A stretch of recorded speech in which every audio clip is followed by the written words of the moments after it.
Thank you very much, Mr. Toastmaster, and hello everybody. Welcome to all the guests and then fellow Toastmasters today. Really excited to present to you a speech on giving speeches. So it's kind of a meta speech. I'm talking about speeches and I'm giving one at the same time. And let's say that your boss asks you, can you please present at our all hands meeting in 1 hour? Sorry I didn't give you advance notice, but we need you to speak at this meeting. So can you say a few words? So then my objective today is, if you're ever in this situation or any similar situation, how can you prepare for your speech in a short time? So I'm going to break it down into a 4-step process, because I like acronyms, I like 4-step processes. So if you have a paper and pencil, write down these 4 letters, WRMR. So that's the acronym. I'll explain what they are. So W, first of all, is to write down your speech. I'll go into these in more detail in a moment. And the second, the R, is to read your speech aloud. Get a feeling of how it sounds. And the M stands for making any changes that you want to make to your speech. And then the final R is to do something that I like doing, and I think other people will find useful too, is to record your speech using your audio recorder and listen back to it. So I'll first of all go into the first letter of the acronym, which is to write your speech down. How this works is, say you've got all these ideas in your head, but they're kind of unorganized, and you want to make sure you have something organized that you can say. So the process that I take from going from the disorganized bunch of thoughts in my mind to having something that's coherent and useful on a piece of paper is to just start typing randomly.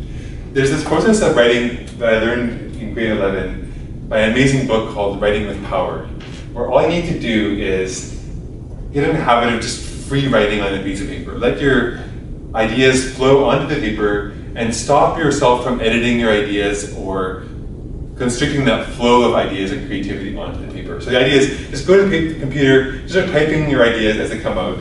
Don't worry if they're not in the right order or if they don't make sense. It's kind of like brainstorming for yourself, but just on paper and just getting everything written down on the paper. Once you've got it all written out, just a whole bunch of ideas, maybe you've written a couple pages of random kind of thoughts. What you can do next is to go through that list of ideas and just try to find the common themes or a structure, do some editing of that content. So then you'll find, oh, maybe there's a bunch of ideas all aligned on a certain topic or idea. Quickly edit together something that seems like it would be a reasonable speech. And most people would say, I'm done now, I got my speech written, I can go give it. But that's only the first acronym, the first letter in this acronym. So I'm going to talk about the power of the next few steps. Of course, the second step is R, read it aloud. And this is because when you write something down, it will look really good on paper, but when you give it a speech, it will sound totally different and it will sound awkward or it wouldn't sound good. So the idea is just read it aloud, and as you're reading, cross out stuff from your paper that doesn't make sense or extra words. Maybe cross out whole paragraphs or sentences. And that will give you a more concise speech that will sound better when you're reading it aloud. Okay, so the next step is to make changes, as you said, just crossing out stuff, making any edits, and then you've got a nice piece of paper full of nice sounding words in a nice order that you can use for your speech. But then now, they got a problem that this information is on the paper, but it's not in your head.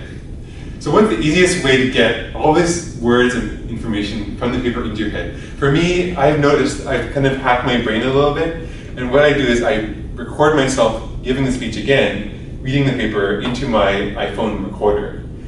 I record the audio, and then I do this a bunch of times until I feel comfortable speaking, and then I can just listen back to that recording on the headphones. I've done this before where I have only an hour to give my speech, and it takes me about 10 or 15 minutes to get to where I'm giving the speech.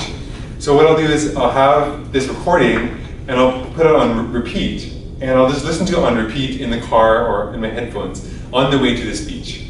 And that will get really familiar with the speech, and when I get to the place where I have to give the speech, I know it off by heart already.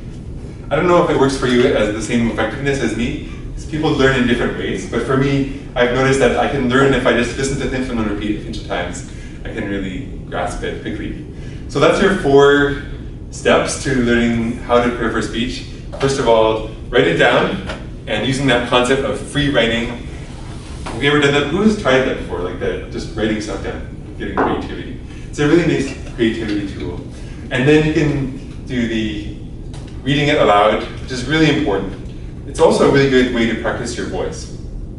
I went to an acting class, and one of the actors had a really soft voice, and the teacher said, just try reading articles aloud. Like get a newspaper and practice reading out an article like you're a news announcer. And that can be great for your own speech as well. And then making any changes you want, and finally doing that trick about recording your speech with a tape recorder and listening back to it. So I hope that's been useful. I found that Toastmasters has given me a place to practice giving these speeches, so that when I actually have to give a speech to an important person or a group of people, I already have those skills that I can draw upon, and it'll do a good job at that meeting. So yes, thank you again for coming to Toastmasters. Wonderful group today, and I hope you use these 4 tips in preparation for your own speech, or at least give you some ideas for that. Thank you.